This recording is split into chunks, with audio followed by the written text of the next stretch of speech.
This week's episode is sponsored by everyone's favorite real estate closing attorney, the Hawes Law Firm. With locations in Suwanee, Tucker, South Atlanta, and offering mobile closings, the Hawes Law Firm can accommodate all of your residential and commercial real estate needs. Their full legal staff and knowledgeable attorneys set the tone for all of our clients' luxury closing day experiences. If you're looking for a preferred closing attorney that is flexible, mobile, knowledgeable, and creates a one-of-a-kind experience, make sure you put the Hawes Law Firm on your next contract. What's going on, everybody, and welcome to another amazing episode of Real Talk Atlanta. We're your hosts, River the Realtor, Tiesha Renee, Neika W, and I'm Ashley LeBray. and guys, we are extremely excited today because we have an extremely special guest here today. Yes. She is literally everything, and if you don't know this lady, you are about to find out today. She is Atlanta's premier real estate closing attorney who is continuously setting the bar with her top-tier closing experience and just her platform in general. She is educating, she is using her knowledge and just her experience to teach and really put everybody up on game. She is a mom, she is a wife, she is a boss, an entrepreneur, TV personality. I mean, we could go all day long. Keep going. Yeah, but yeah, we are really, really excited to have on today's episode of Real Talk Atlanta, Mrs. Tiffani Hawes. Welcome. Thank you, ladies. I'm super excited to be here. So I can't wait till we get, into it. Yes, so look, I know I gave you a little tidbit on who this is, but we want to give you the floor to just kind of tell everybody a little bit about yourself. Whatever you want to give us, take. All right. So again, my name is Tiffani Hawes. I've been in the real estate industry for 16 years, ladies. Wow. I've been doing this for a long time. Kind of got in accidentally. Didn't know anything about real estate, but ended up getting pregnant with my oldest son, and it kind of pushed my law school career, to the back burner.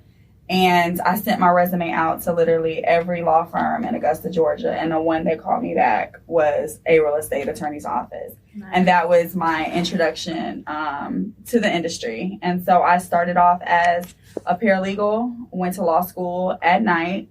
I had, 2 kids at that point, I think. I don't know. I can't remember. But finished, and because I had all the experience in real estate working for the law firm, I opened up my firm immediately. And that was the start of my, journey of being everyone's favorite closing attorney. You really lived up to that name. Literally. I would say one of the biggest things that we kind of get, I have clients who try to take the cheap route, where can we cut some costs at? Right. Do we have to use a closing attorney? And I'm like, absolutely, yes. A lot of people don't understand, what exactly the role and responsibility of a closing attorney kind of is. So one of the things we want to talk about today is, as a closing attorney, what do you guys do at the Hawes Law Firm for a real estate transaction? So we do everything. Right. We are definitely the heart of the transaction. So in Georgia, having a closing attorney for your transaction, we are a necessary party. So you can't choose to have an attorney or not have an attorney. You have to, especially if the buyer is getting financing. Mm-hmm. So if a buyer is getting financing, we represent the lender. And in that transaction, what we are doing is we're making sure that the title is clear. So we're making sure that when we are selling the property from, seller to buyer, that the buyer is getting a title with no issues on it, and that the lender is in first lien position. Mm-hmm. What does that mean? That means if the buyer stops paying their mortgage, the lender wants to be able to foreclose. Okay. Mm-hmm. And in order to foreclose, they have to be in first lien position. So if a seller has a mortgage on their property, if they have liens on their property, those things have to be clear before the new buyer actually buys the property. Mm-hmm. And so that's really what our main job is. And then, of course, we're coordinating all of the terms of the contract. So whatever you guys negotiated, we have to make sure that that's on the, the final numbers. I understand. And what if they are financing all cash and they're not using that lender? Is it different? So with what it is the necessary part of the closing attorney is the title insurance part, okay? And so in order to be a title insurance agent here in Georgia, the requirement is certain requirements, and you have to be an attorney, okay? And so with giving title insurance, we are like an Allstate agent. When you think about an Allstate agent, their insurance, they give you insurance. So if your house burns down, that you'll be fine. I am also an insurance person. I am a title insurance person. And so in order for me to give a title insurance policy, I have to make sure title is clear. So when people are buying cash, of course, they also need title insurance. They need an owner's title policy. And so we have to be the ones that insure that title and get that policy. So yes, for that, we are a necessary party in a transaction. There are some times where people want to just like deed over property or whatever. You can Google a deed and do that, but you know, it's probably going to be wrong. Right? Yeah. I really had an instance, and to be honest, I really called your firm when I was going through that transaction because I had a client that was purchasing cash, and we were literally arguing about the importance of title insurance. So I was like, you know what? Let me call the attorney, and I'm going to have them call you so they can explain better what's the importance of title insurance, even if you're purchasing cash. So can you kind of go over like why title insurance is really, really important, even if you're purchasing cash or if it's new construction, right? Right. There's the idea that, oh, the house just was built, so obviously there's nothing wrong. It's not the house that we're insuring. It's the land, right? And land is not new. But what can happen is, a lot of times, anytime divorce, probate, or any significant thing happening with somebody's property, you have one parcel and then now you're changing it into 3 parcels. It's very important that you get title insurance because you never know what could happen. And what I mean by that is if somebody died, right? River, you bought the property from. No, you ain't dead. You alive, girl. But you bought a property from an estate, right? Somebody who's passed away, and in that estate that was probated, they are supposed to reach out to any known heirs, right? And so they said that they reached out to all the known heirs. But later on, River, you done purchased the property. Somebody comes knocking on your door.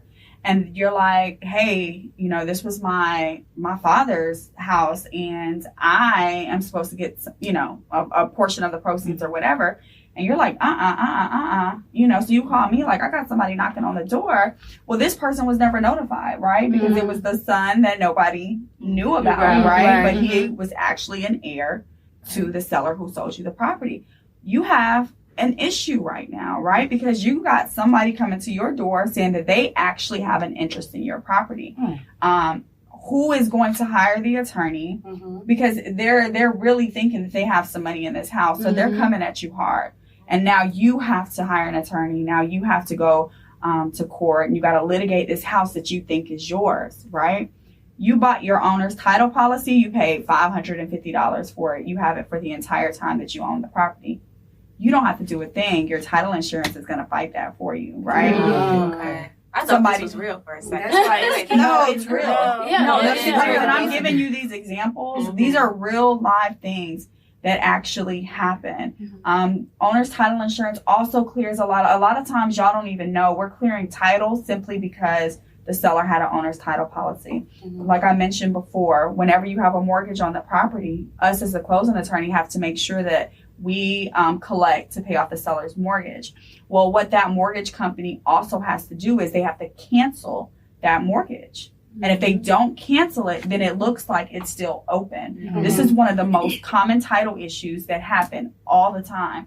And so we'll have to call the prior attorney's office. If they can give us the owner's title policy, they can give us proof that it was paid, then we're able to move forward. If they don't have that, then sometimes we have to go to the bank and get a cancellation. That can take 60 days, 90 days. And so now your transaction that you thought you were getting ready to close is not going to happen because we have to now get this cancellation. And people don't understand and people will get mad. Well, but it's like, we have to do our job. Yeah. Title insurance. Okay. Exactly. What's crazy is that we had a deal that we closed. Every time I see Crystal name, I'm like, please say title clear. Please say title clear. And it was an issue with probate. Like the house was recently, the grandmother passed away. She passed the house down, all of this stuff. And they're like, it's all these probate issues. And I tell people when we go tour houses and see houses, you don't see title. Right. You're not looking at this stuff. And I'm like, the attorney's like the FBI agent, baby. They don't find the stuff. Exactly. That we can, you can't lie. You can't mislead. They're literally going to find everything. So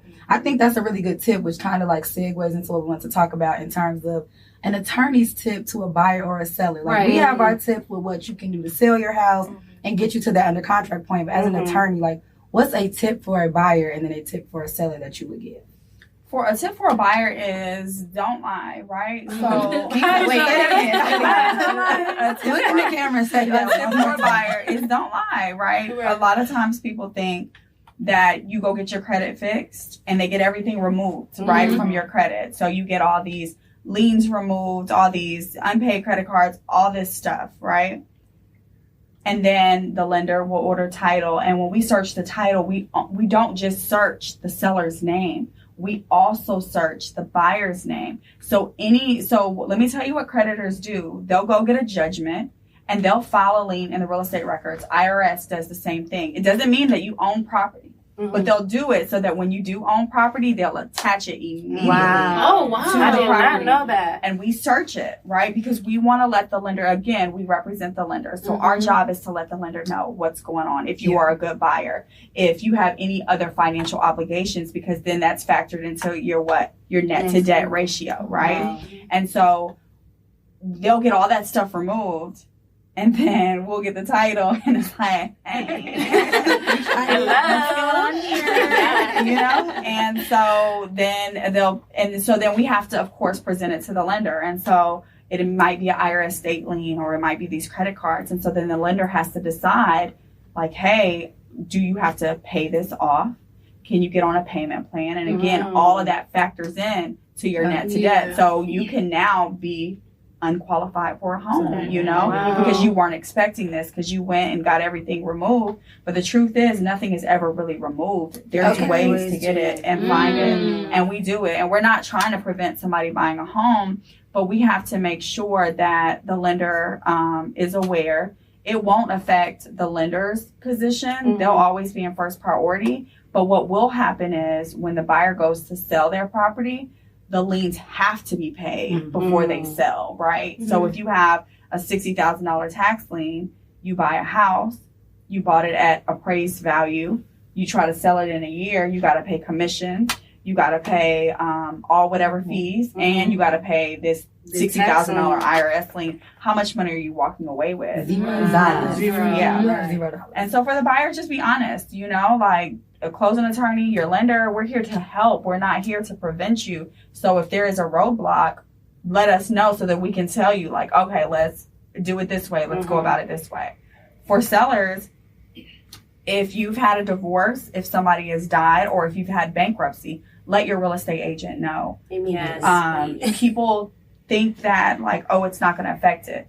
Guess what we review? We review the divorce records. We review probate records. We review bankruptcy records.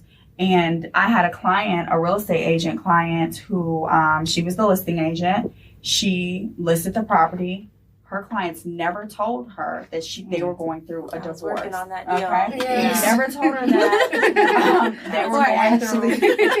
Never told her they were going through a divorce. And anytime in Georgia, when you're going through a divorce, if you file the paperwork, you now have to get permission from the court to sell your house. It doesn't even matter if y'all agree, like, okay, you gonna get 50, I'm gonna get 50. Right. It doesn't matter. You have to get approval from the court. So now you're involving the court. And now you thought that you didn't have to tell your real estate agent, right? Title comes back and we're like, hey, there's a divorce.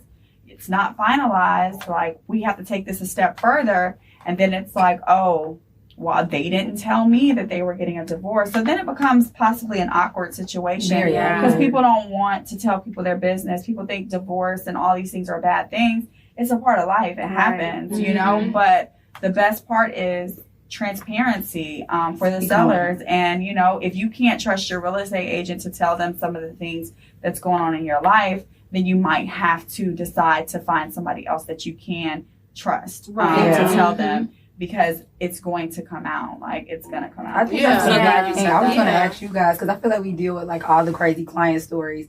What kind of like stuff do y'all feel like buyers or sellers typically keep from it? Because I know for me, I had a client who just kept the child support thing to itself. Okay. And what I was gonna say. A lot of people got child support. Okay, so it's not even a thing. But when we finally found out, it messed up his debt to income ratio so much. He's like, I take care of my kid. All right. Okay, I believe you're a great father. That's not what this is about. Like, you have to be able to disclose this stuff. And I know sometimes it's embarrassing, but like Tiffany said, like, it could cause problems later down the line. Yeah. Whenever I have go ahead. No, I was gonna say what's gonna be embarrassing is you done moved on with your life, you under contract for another property and all this, and you can't even sell this one because you got all these issues going on. Yeah. You know, that's the part that's embarrassing, not the stuff that happens. I mean, people get divorced. People go bankrupt. Exactly. It's life. Yeah. It just happens. But I think, you know, we're in a time now where everybody wants things to look perfect and all of that Social kind of media. stuff. Yeah. So, you know, it's like, let me keep my image together. It's like, no, just be honest. That's really keeping your image together. Right. And you know what's so crazy? So I was the co-listing agent on that deal that you were just talking about. And like you said, the seller did not tell us that she was getting a divorce. And when you found out, she was on the phone. She's like, wait, how did y'all know that? Like, she could not believe, like, we found this out. And then she ended up having to, like, split the proceeds with the sale with her soon-to-be ex-husband. She didn't want to split the proceeds? She didn't know that I don't think she knew that she had to do that. She was thinking that she was going to keep all the money because she's the one who purchased the home, but she had to end up splitting it with him. Wow, we gotta save some heartache on the front. Yeah, it was so sad. Yeah, because at least at that point, you know, they could have already started to get the order by the judge signed. They could have already, you know, there's just so many different things you can do on the front end. Not even listed the house until it was done, you know. So push back the closing. That could have prevented a lot of time. Yeah, prevent a lot of time and a lot of money too, because then you could have potentially lost a great buyer, and you have to go through that process again. So especially if you were like in that process where the market was shifting, where like you was getting 50,000 over, now people asking for 50,000. I'm like, dang, I should have sold my house months ago. So that's like a really tricky time to be in. I feel like everything you're hitting is spot on, and it's so funny that a lot of these things we have been involved in with your law firm.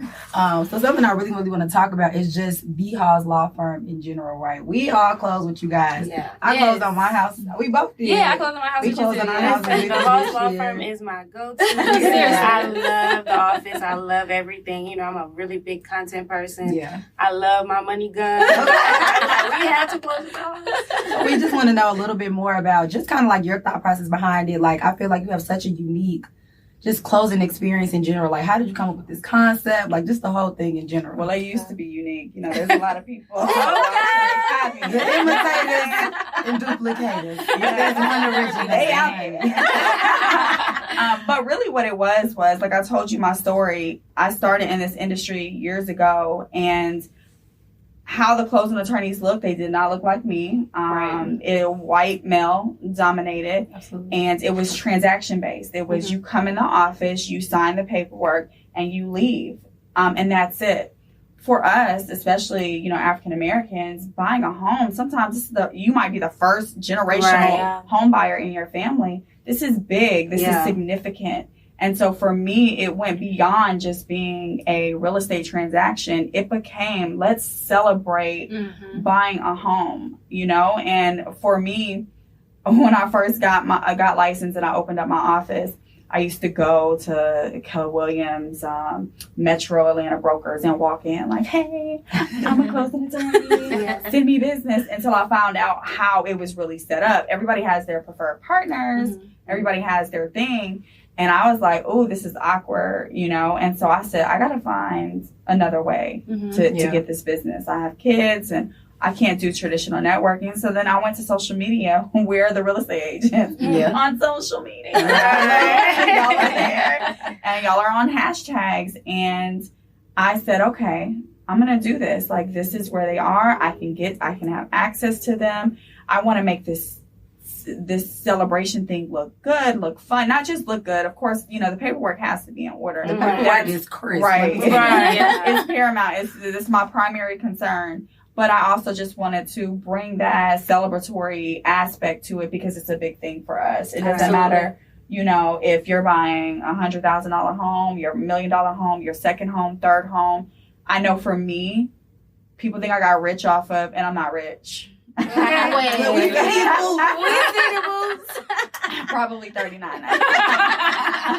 But generated my wealth from just doing the closings. No, a lot of my wealth came from buying and selling property. I mean, the first property that we bought was a 2-bedroom, 2-bath, $90,000 townhome. Our mortgage was $650. Whoa. Hold up. $650, right? So It was during the time where it was 100% financing. So we bought our house in a time where, like, you know, we didn't have no money, but it was fine. That townhome now is paid off. That townhome now is probably worth, let's say, $160,000.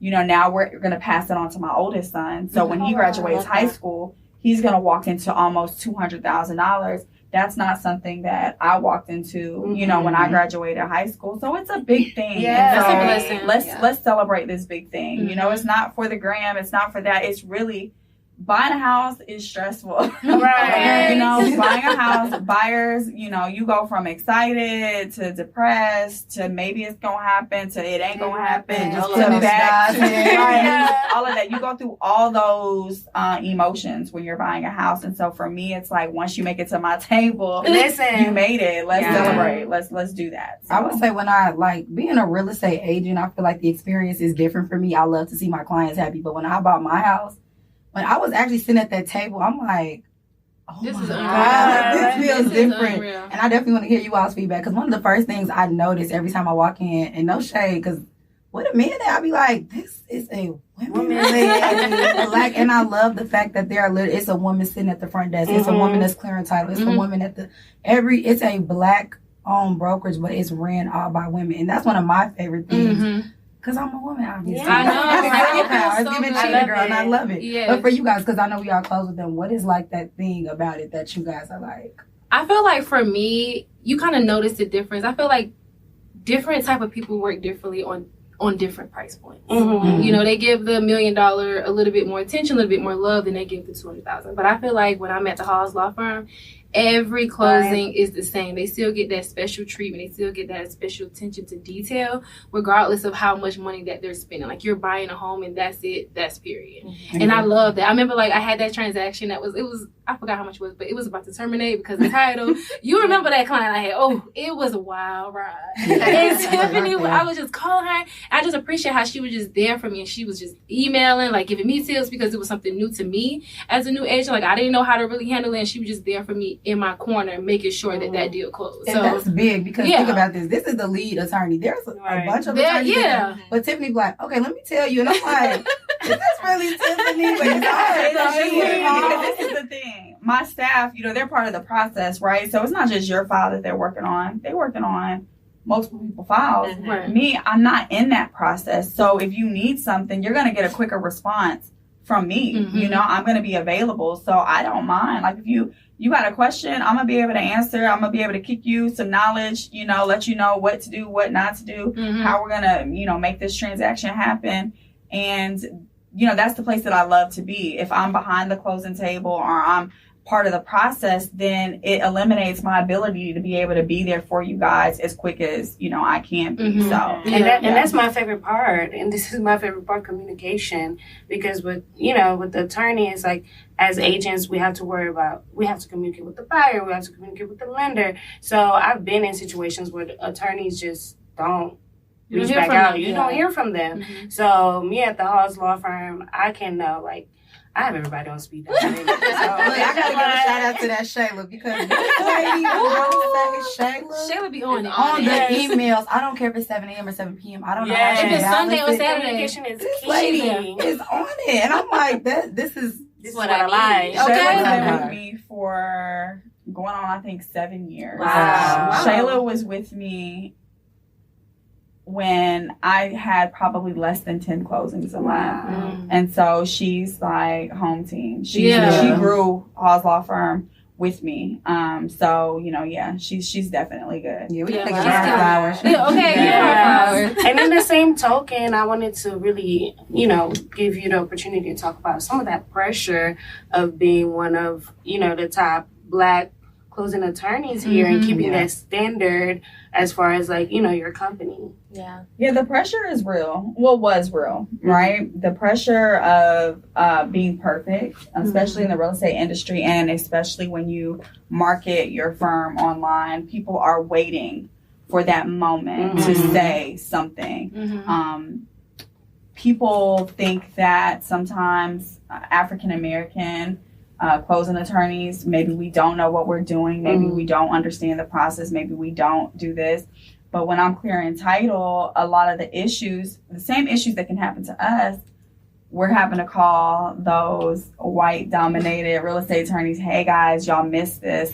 Can you send us a check so that we can get this cleared? You know, so it happens industry wide, problems, issues, things that are missed. But for us, like, we get a lot of pushback, a lot of I'm unhappy, y'all missed this and all of this. And so that pressure for me was really tough, which led to me like really having a mental moment, because I am a perfectionist. Like, I know what I'm doing and I want to communicate to you guys, I know what I'm doing and I can do it right and whatever. And, but I had to learn, you know, I'm going to put my best foot forward. I'm going to give you the best that I have. If something goes wrong, I'm not going to ghost you. I'm going to fix the problem. I'm going to figure it out. We're going to do it together.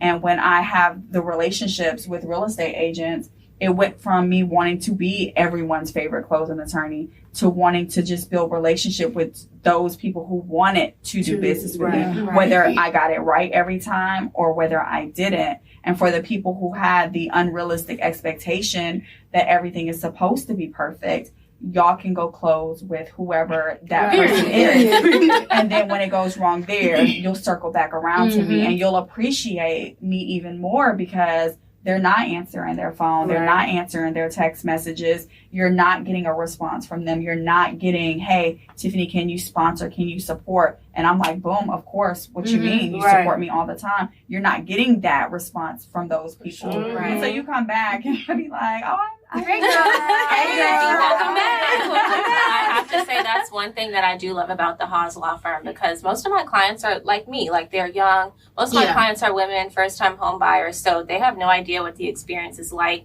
and they kind of need that guidance and need the best quality of service to represent them. So that's always why you're my go-to, for sure. Yeah.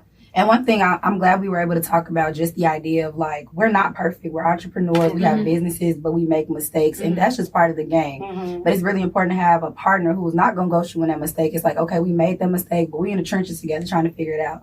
And I think that comes to balance. So I think we definitely want to talk about how you balance, you know, your personal and professional. I mean, like we said, you're a wife, you're a mom, and like I be on her Instagram. I'm talking about baseball game, basketball game, football, whatever. Disney World for a day. I'm like, damn, with those mama. Wear a lot of hats. But balancing, you know, your personal and professional life, especially with being in such a, you know, industry that, you know, it's time consuming. It is. And I mean, the number one thing is support. I have an amazing support system. I have an amazing husband.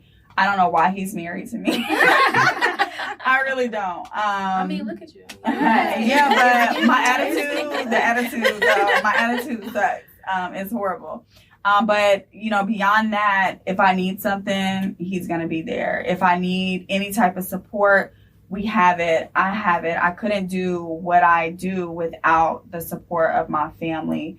My kids are so busy, and ultimately, I'm a sports mom, and I love it. Like, that is my first love. That's where I get all my aggression out. Like, I'm getting kicked out of somebody's basketball game. I'm cussing at somebody. Yes, I do cuss. I'm cussing at somebody, coach, I'm doing something, but I love it. And so if I'm not at work and I'm just consumed with my kids doing those type of things, like, to me, it's fine because that's where my passion is. And so with that being said, there is no true balance. I just do the best that I can. So there's some days where I'm a great mom, and there's some days where I might snap at my kids because I'm irritated because I had a bad day at work. There's some days that I'm a good wife, and I don't know how y'all define that. But, and then there's other days where my husband hates me, and he's probably like ready to be at somebody's divorce, you know, attorney's office.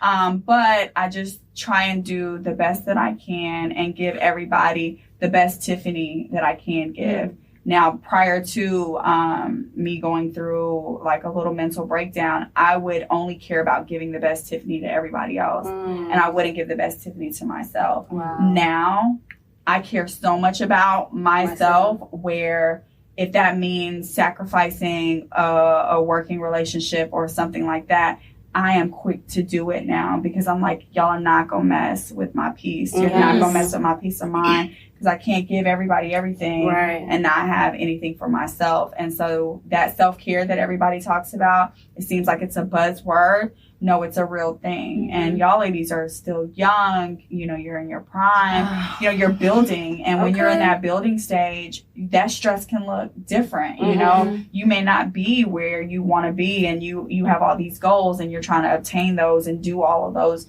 different things. You know, just the one thing that advice that I would give you ladies is, go hard, right? Go hard. You're young. You have the time, you have the opportunity. You have everything that you need in front of you, but also when you're going hard, really take care of yourself. And if that means taking one day, if that means, you know, hiring somebody or just tapping into your support system, like, Mom, I need your help right now. Or if you're in a relationship, and if you don't have that support, then I would say surround yourself with people who are going to support you, I guess, like y'all have done now. I'm glad you said that. Go ahead. We always say, like, if we can't show up for ourselves, there's no way we can show up, like, for our clients. You know? Yeah, and I'm glad you said that, because I think our audience is mostly, our audience is mostly young entrepreneurs or young people just trying to find their way. And burnout is real. I think you give so much of yourself trying to meet these quotas that you put in place or that society put in place. And we don't take that time to really give enough of ourselves to ourselves. You know, if you don't show up for yourself, nobody will. And I just went through something really traumatic in my village. Literally pulled up and was like, okay, where the house at? Half of them, you know, they're in real estate, and the other half of my friends, they're like, what's the closing? Is that one? But they figured it out because I needed them to be there. So I think having that support and just knowing, like, we're not perfect, but we're doing the best that we can every day. Like, that's a nugget that I hope everybody watching really does take with them. Seriously. Yes. And extending that grace to other people. Because when you need it, you know, you're going to need it, you know? So not putting those unrealistic expectations on people, you know, in the industry or like even in your personal life, you know, be like, you know, if we have a relationship, if you're in a relationship with somebody and, you know, he make you mad one day, are you ending that relationship because he made you mad one day, or are you going to work towards? I have a very short fuse over here. It might be a wrap on that one, but I think, I know we're all really, I think everything that you said today is just so relevant to everything that we have going on, of course, the people that watch us. So we're really, really grateful for that, for all the nuggets that you gave. I know I'm walking away thinking about what self-care things I can do for myself today. But I do want to turn it over to our realtor babe, Miss Ashley Lorraine. But what question? The question. Don't embarrass me in front of company. So we have this segment called the Question of the Day, where we take questions from our audience via Instagram at Real Talk Atlanta, or you guys can shoot us questions at our email, realtalkatlpod@gmail.com. So for today's question, we thought this would be perfect to ask you. We wanted to know, all of us are Black entrepreneurs, so do you have any advice for someone who's starting their own business and looking to get into, you know, their respective industry? Do you really want to go into business? Hello. Or are you seeing people in business or portraying what business looks like on social media, and you think that it's going to be fun? Because it's not. The reality of any entrepreneur is, if you want to be successful, because anybody can call themselves an entrepreneur. You can have a product and say, hey, I'm selling this product, but you never market it, you never really sell it. Right. You can go online and create an LLC and say, I have 10 businesses, but are you really working those businesses? Are you going to be successful? If you want to be a successful entrepreneur, it takes a lot of work, a lot of focus, consistency. When things are not going the way that you want them to go, you have to keep moving forward. It goes from being able to clock in at 9 o'clock, leaving at 5 o'clock, to clocking in at 5 a.m. and not finishing till 12 a.m., you know, the next day. It's a lot of work. So people are like, oh, I enjoy the flexibility. There's no flexibility. There's no flexibility. It's all a lot.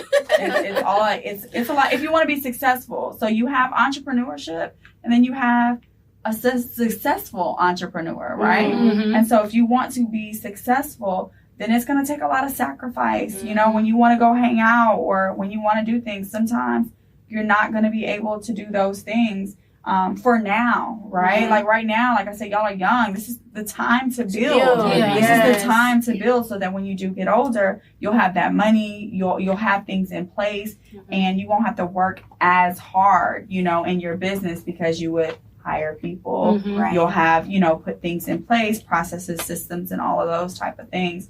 So if you really want to be a successful entrepreneur, just know that it involves a ton of sacrifice. And That's good. Yeah. And you know what I do wish? I wish that all employees, when you work in corporate America, like have to take a course on being an entrepreneur for one day, because I think they would be better employees if they really knew what it took to be an entrepreneur. They'd be like, let me keep my job. Come in on time. I said this. The one thing that I took for granted working in corporate was like the things that they give you. As an entrepreneur, let's be very clear. You don't get sick days. Okay. You don't get paid holidays. Okay. You don't get bereavement. You don't get maternity leave. You don't get bonuses. Like those things do not exist in entrepreneurship. And I was just thinking like, I would sure love some paid vacation, but like, where am I gonna get that from? My own employer, and I ain't got the funds right now. So it's not gonna work. Just stay at your desk, collect your check every 2 weeks. If you're not ready willing to put in the work. If you're not ready to do the work. I think that's great. What about you guys? I agree. I feel like when I knew that this entrepreneurship life was like that when I was in Jamaica, and I am sitting by the pool, writing offers, terminate another offer, write another offer. Like I was just like, whoa, I am deep in here. I can't even enjoy this right now. I am deep in here. My client's like, I'm so sorry for calling. I'm like, it's okay. But I was like, this entrepreneurship life is just it's different. It's different. But I love it though. That's why I don't travel as much as I want to, because I'm like, who's gonna handle stuff when I'm still gonna travel. Right, you know, call me. I travel, but you know what I'm not gonna do? I'm not gonna get on that cruise. And my friends try to do something that cruise is selling to something. That Wi-Fi package that they're offering is not gonna give me. Really? I'm going on a cruise and I have paid for that. We'll help you, sis. We'll help you. Use your village, sis, because that Wi-Fi is not gonna be your friend. But no, we are really excited. I think we had a really, really just great time. Just hearing from you and picking your brain as a successful entrepreneur, woman in business. So we are really, really grateful. And we are always going to continue to put the Hawes Law Firm on our contract. Because they just do it very, very different. So we're really, really excited. We have a little something for and let's give you your flowers. We do not want to wait until it's too late. So pass these over. We want to give you your flowers. We just appreciate We you. definitely appreciate you for Thank you so much for being here, taking time out of your busy schedule. We appreciate you. We're so thankful. Well, I appreciate you. I mean, as much as y'all appreciate me and y'all are giving my flowers and how much I appreciate it, y'all are the life to my business. Without your partnership, without your continued support, Hawes Law Firm doesn't exist. And so when I saw this and y'all sent me the email, I was like, what Can I say how Gucci is not going to do that for y'all? They are not going to sponsor your business. Those other attorneys, just saying. Girl, okay. It's Hawes Law Firm on y'all contract. With the Hawes Law Firm, do you want to let them know where they can follow you, reach out to you? So you can definitely follow me on Instagram, HawesLawyer_real estate. You can go to my website, www.thehawslawfirm.com. You know, I'm out here, you know, I'm a little known in the real estate industry in Atlanta, so you won't have a hard time finding me. Right. But even saying that, I'm still known and available. I'm still here and available to support and help you guys and anybody else who's, you know, interested in supporting my business. Yeah, so we'll definitely give you guys all the links to get to her, get to everybody at the Hawes Law Firm website, Instagram, all of that. And yeah, you guys tune in on the next episode. We thank you guys for watching as usual. And of course, thank you for being here today. Thank you so much.